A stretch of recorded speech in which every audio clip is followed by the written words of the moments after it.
Good morning family. তপজুল আমাদের বলেছিলে না শশা গাছের তলার দিকের পাতাগুলো ছিঁড়ে দিতে, ওই কাজই হচ্ছে। আর এই যে এই দেখ শশা হয়েছে, এই রুম্পা লাল হয়ে যাচ্ছে। দিদি এনে আমাদের গাছের শশা দেখ, ভালো। সায়ন কি বলিস, খাবি? বড্ড বড়, আমিও বলছি। আচ্ছা কি বলো তো বন্ধু, ঠিক 10টার সময় জয়শ্রী, পুরো 10টা, 10টাকে 10টা বাবা, নাহলে যেতে পারবো না। খুব সুন্দর শশা। Morning morning. তাহলে আজকে আমার জন্য কি কি কিনে আনছিস? হ্যাঁ অনেক কিছু কিনে আনবি কিন্তু। লিস্টটা ওকে দিয়ে দে না। না বন্ধু জানে সবকিছু। Hello guys, good morning, welcome back in জলসাচি। সকালে উঠে আমি পড়তে বসেছিলাম, তাই তো রে। একদম টাইটেল সামনে দেখে তো বুঝেই গেছো কোথায় যাচ্ছি বা কি করতে যাচ্ছি। চিন্তা একটাই, বেঁচে ফিরবো তো। কথা বাড়িয়ে লাভ নেই। আজ আমার বোন যাচ্ছে না, অবভিয়াসলি ওর জন্মদিনের কেনাকাটা ওকে নিয়েই করতে যাব, তাই একটু তাড়াই আছি। ভিডিওর প্রেসার আমার উপর, কেনাকাটার প্রেসার আমার উপর। চলো। কালো তার মনে হয়েছে এইগুলো নাকি মিন্ট নয়, এগুলো নাকি বুনো তুলসী। আচ্ছা তোমাদেরও তাই মনে হয়? আমাকে তো গাছ কাকু মানে পুদিনা বলেই দিয়েছে। সরি আমাকে নয়, জয়শ্রীকে। ইউজুয়াল খুঁজতে যাচ্ছি জামা। আমি বললাম ওই আগের দিন যেটা পরে গেছিলাম না সাদা মতোটা, ওটাই পরে যাই, ওটা খুব কমফোর্টেবল। বা তার কথা না, অন্য পরে যাবে। দেখি। তুই তো আমাকে নিয়ে যাবি বল। কিছু শপিংটা তোর জন্য, ওকে? এসে দেখাবি তো তাহলে জিনিসগুলো। একদমই না। আজকে মাছ ভাজা আর ভাত। বল ঘি দিয়ে মাখিয়ে দিয়েছে মা। ও আচ্ছা আচ্ছা, যাই হোক আমি না ভাত খেয়েই বেরোবো, রাস্তায় ভীষণ কষ্ট হয়। এই যে সেদিন গিয়েছিলাম না, ভুলেই গেছি, আজ জুতোটা পরতে মনে পড়লো। আজকে না বেরিয়েছি অনেক তাড়াতাড়ি। জয়শ্রী আর আমি, জয়শ্রীকে 10টা টাইম দেওয়া মানে ও তো বেচারি 10টাতেই চলে এসেছে। আমার যাও একটু লেট হয়েছে, এখন 10টা 10। বাট এত তাড়াতাড়ি বেরোনোর কারণ মানে 11:31-এর ট্রেন, আমরা এত তাড়াতাড়ি কেন বেরিয়েছি? কারণ আর কিছুই নয়, এটিএম যাবো, পূজালি অবধি হাঁটবো। এটিএম আয়।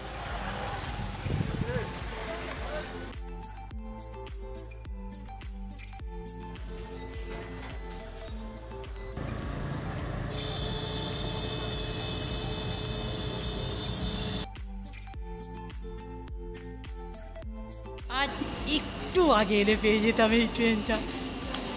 এই যে টিকিট কাটতে গিয়ে দেরি হয়ে গেল, কিছু করার নেই। জয়শ্রীর জুতো নন্দন করছে। ভাগ্য ভালো যে স্টেশনে একজন আছেন।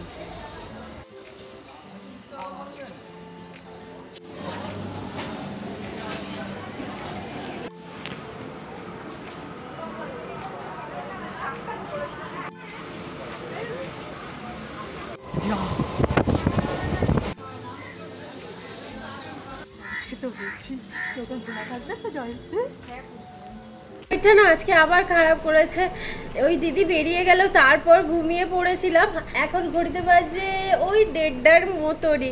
এবার উঠে পড়ো ছাই, সমস্ত কাজ তো বাকি আছে। আবার থাম্বনেল এডিটিং হয়নি, স্নান করতে হবে তাড়াতাড়ি, আজকের ভিডিও বানাতে হবে। আমি বলছি কি করব কি জানি। ভেবেছিলাম আজকে দিদি বাড়িতে থাকবে না, আমি একটুখানি পড়ে নেব। দিদি তো আমাকে প্রচুর লিখিয়ে দিয়েছে, সেগুলো মুখস্থ করা হচ্ছে না, সবটা করতে হবে।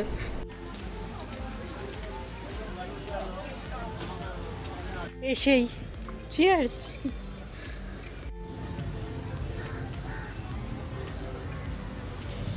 স্পেশালভাবে বলে দিয়েছে যে কুর্তি যদি নিস কেন 200-র ওপরে না হতো। মানে মারাত্মক একটা গুণ পেয়েছি আমি। এই যে এখান থেকে আমি একটা হাউস কোট নিয়ে নিয়েছি। চল এবার রুমবার খুঁজি। থাম্বনেলটা শেষ করলাম। বাড়িতে বসে বসে এত কষ্ট হচ্ছে, এত গরম হচ্ছে। আমি তো ভাবছি ওরা কি করছে রে বাবা। আমি ফোন করেছিলাম, ওরা বলছে আমি তো এখন কিছু বলতে পারবো না তোকে। আমি বলছি তুই কি খাওয়া দাওয়া করছিস তো, তাহলে তোরা কি করে আছিস এই গরমে? বলছে না অতটা কষ্ট হচ্ছে না, ঠিক আছে। মানে কিছুই বলতে চাইলো না আমাকে। কোনো আমার স্নান হয়নি, কিন্তু আমার খুব খিদে খিদে লাগছিল। আসলে তো এমন ভালো মতো খেতে পাচ্ছি না। মা বললো পিয়ারাটা খেয়ে দেয়, মুখে হয়তো ভালো লাগবে।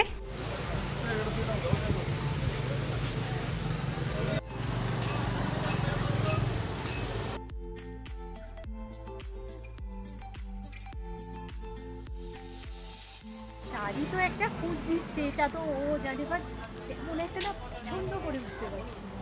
বেশ এই দোকানটা থেকে আমরা একটা শাড়ি নিয়েছি।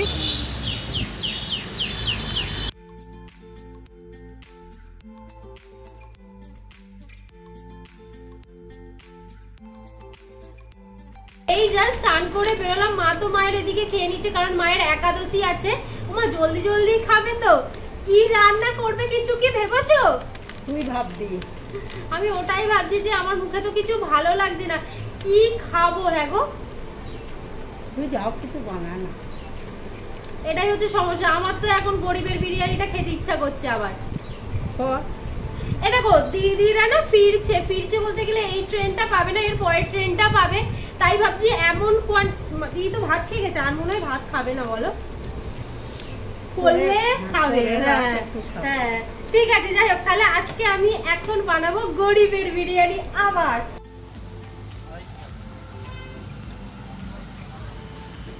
কেনাকাটা অনেকটাই হয়েছে, অ্যাকচুয়ালি স্যাটিসফাইড।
মজার ঘটনা শোনো, ট্রেনে যিনি আমাদের সামনে বসেছিলেন না, উনি মাঝের আর নামবেন, যখন উঠেছেন বলছে এটা কোন স্টেশন, বজবজ।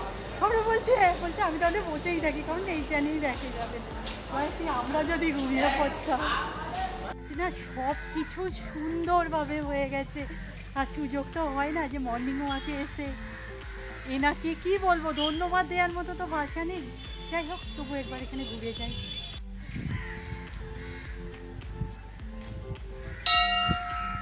আজকে মোটামুটি আমরা সব রেকর্ড ভেঙে দিয়েছি। বল জয়শ্রী, 3 বোতল জল নিয়ে গিয়েছিলাম এরকম ছোটো বোতলে, একটুকু যদি কেনা জল আমরা কিনে থাকি, পূজালি এসে ভরে নিয়েছি, আর কোনো রকম বোতলের জল আজকে আমরা খাইনি। মানে বিশ্বাস হবে না, এই গরমে বাইরে না এটাই হচ্ছে, 3-4 বোতল করে জল আর বাড়িতে এসে বোতল জল। রান্না কমপ্লিট হয়ে গেছে। আরে দিদি আসুক, দিদিকে একবার ফোন করে দেখি কোথায় কি বলছে আছে।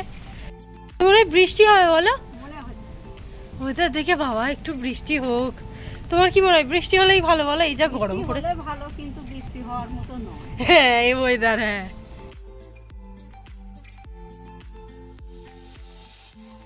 কখন থেকে ওয়েট করছিলাম কখন আসবে কখন আসবে, দিদিরা চলে এসেছে। তোরা কি কিছু কিনিসনি নাকি এত তাড়াতাড়ি চলে এলি? আমাদের অবস্থা দেখেছিস, আমরা শুধু 1 গ্লাস করে লস্যি খেয়েছি। তুই যাসনি বলে ওই মেয়েটা আর এই মেয়েটা কিচ্ছু খেলো। আমিও বাড়িতে কিচ্ছু খাইনি। চলে আয়, একটু কোলে নাও না। কোলে নেবো, আসো চলো।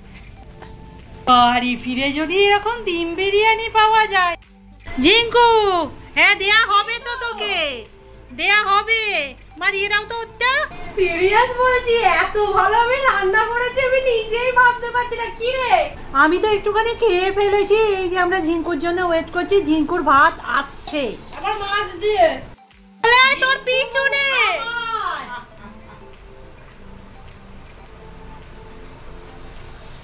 হ্যাঁ ওর হচ্ছে এই খাওয়া, সেই জন্যই আমরা ওকে আর থালাই দিই না, কারণ ও থালাতে খাবার খাই না। টিঙ্কু দেখেছো কত কটা ভাত নষ্ট করেছে। এবার দেখি মাছ দিয়ে খেয়ে নেয় কিনা। ওই মাছটাই খেয়ে নেবে, দেখ এই পরিষ্কার করে খেয়ে নিবি। ওই তো খা হয়ে গেল মাছটা, ব্যাস। বাবা শেষ। ফিরে দেখছি না চুলটা একেবারেই ভিজে, মানে ওই ভিজে চুল বেঁধে চলে গিয়েছিলাম, সেই থেকে তো খোলার সুযোগ হয়নি। বাইরে ওই আমি না আজকে দুটো গাছ জোগাড় করেছি, আমি জানি না এগুলোতে জলে ওই শিকড়টা বেরোয় কিনা, বা ট্রাই তো করবো।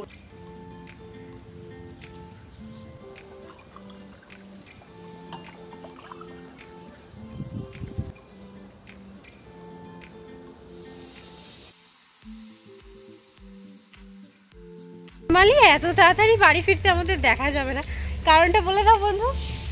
বন্ধু আজকে থেকে পড়তে বসছে, কারণ ওর সামনে পরীক্ষা এসে গেছে, আমারও সেম। তাত হয়ে দুদিন খবর নেই, আর একে দেখো দিব্যি। ওরে বাবা রে, তোর বইপত্র কোথায়? বন্ধু আসছে।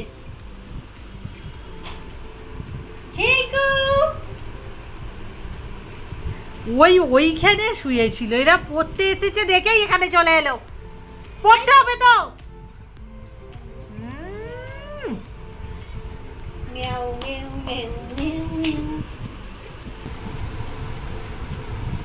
যার যার সামনে পরীক্ষা আছে আমার কাছে থেকে আশীর্বাদ নিয়ে যাও। তুই আগে নিজেকে আশীর্বাদ কর। হ্যাঁ, ঝিলিকের পেন্সিল বক্স গুলো নিয়ে এই করছে। আর কার কার দাঁতের যন্ত্রণা হচ্ছে, যা হচ্ছে আমার কাছে আসো, আমি ট্রিটমেন্ট করে দেবো। বইপত্র বের কর। তোর কি প্রবলেম? কি আছে? ঝিলিক রোগা হয়ে যাচ্ছে, দাঁত মাজে না ভালো করে মেয়েটা, আমি এখান থেকেই দেখতে পেলাম। করছিলাম, আমার হাফটা এডিটিং হয়েছে, মা রুটি আলু ভাজা দিয়ে দিয়েছে, আর সে না ঘুমিয়েই পড়েছে, সে মনে হয় আর খাবে না। যাই হোক, আজকের ভিডিও এখানেই শেষ করে দিলাম, নেক্সট ভিডিওতে দেখা হচ্ছে, টাটা।